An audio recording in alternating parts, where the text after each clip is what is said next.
As I mentioned last class, Please find my detailed analysis and explanation of this lecture at the end of this video. there are three major questions that will determine how this war is fought, what this war will end up looking like, and how the world will change. And as I discussed last class, I'm making three predictions about this war. The first is the United States will use ground troops. And this will mean that Donald Trump will institute a national draft. Okay, that's the first prediction. Second prediction is that Israel and the United States will not use tactical nuclear weapons in this war. Number three is that the Al-Aqsa Mosque, the third holiest site in the Islamic world, will be destroyed during this war.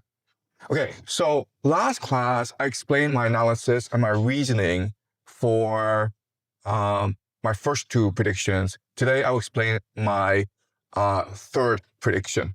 So but before we start, I just want to look at some videos, okay? So you understand some of the context, some of the players in this war. All right, so this is Senator Blumenthal of Connecticut, and he is one of the 100 members of the U.S. Senate. He's also one of the members of the Gang of Eight.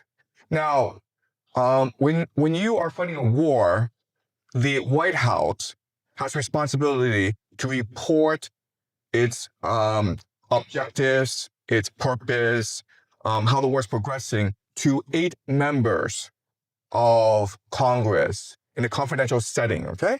And this is Senator Blumenthal after he's been debriefed by the White House. Okay, and this is what he has to say about the progress of the war so far. I emerged from this briefing as dissatisfied and angry, frankly, as I have from any past briefing in my 15 years in the Senate. I am left with more questions than answers, especially about the cost of the war. My questions have been unanswered, and I will demand answers because the American people deserve to know. And I guess I am most concerned about the threat to American lives of potentially deploying our sons and daughters on the ground in Iran.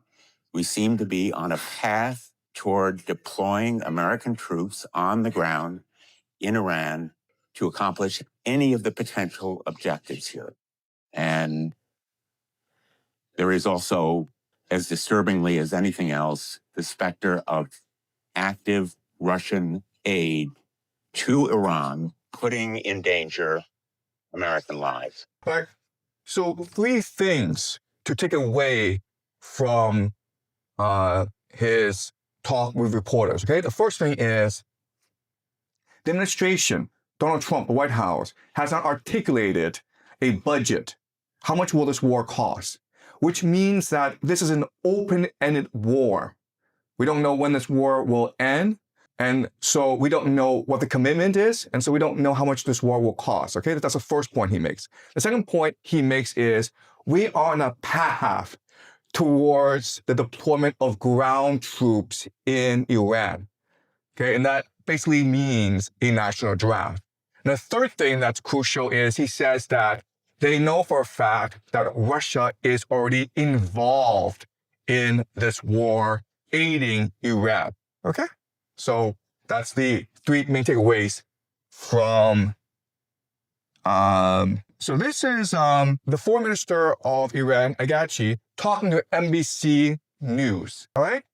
And NBC News is gonna ask Agachi, hey, there's talk in the United States already of ground troops being used against Iran, okay? Now I want you to observe his response and then the response of the journalist. President Trump has not ruled out boots on the ground in Iran. Are you afraid of a U.S. invasion in your country? No, we are waiting for them. You were waiting for the U.S. military to invade ground troops? Yes, because we are confident that we can confront them, and that would be a big disaster for them. Okay, you understand? Okay? You're saying that Iran is ready and willing to take on the U.S. military if there were to be ground troops? Well, we were ready for this. Okay, again, certain things to appreciate. First of all, the foreign minister, Agachi, he is not at all concerned about ground troops. In fact, he basically said, it's a trap for you guys. You come in, we've been preparing for about 20 years for this, we will destroy you.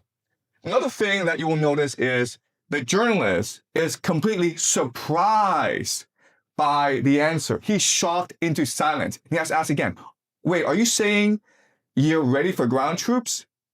And so this shows you that within Washington, D.C., okay, within the Trump administration, within the foreign policy elite, within the media elite, they haven't really thought this through out. They really haven't considered the possibility of losing this war.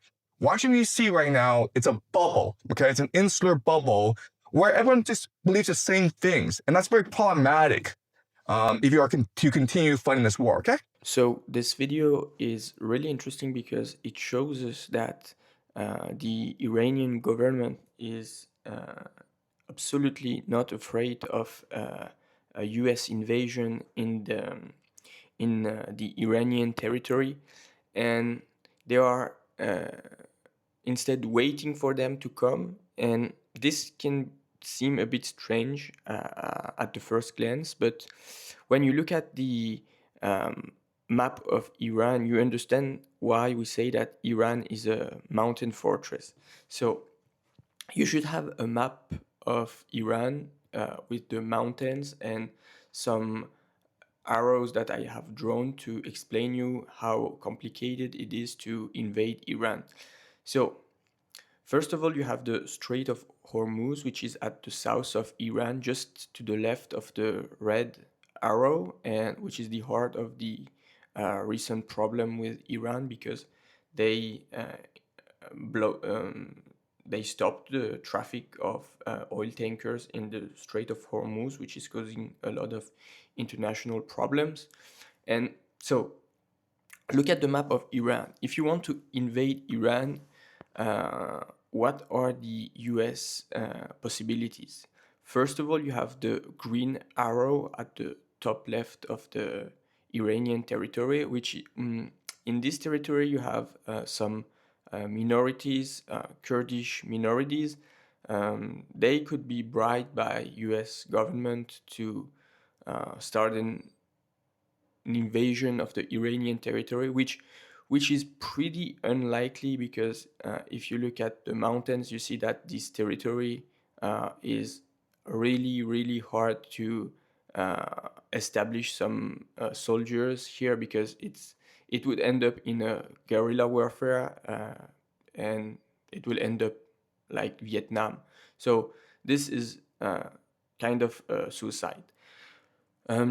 Next, you have the area with the green circle, which is next to Iraq, and I think it's the Zargos mountain or something like this. And you have part of the coast that is near this mountain chain.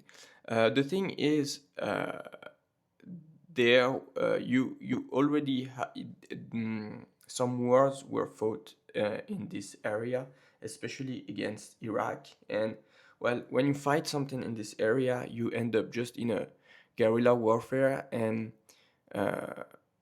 Iraq had lost, I think, had lost a lot of soldiers in this territory and was not able to threaten Iran invading from this area. And as you know, it's mountain, so it's kind of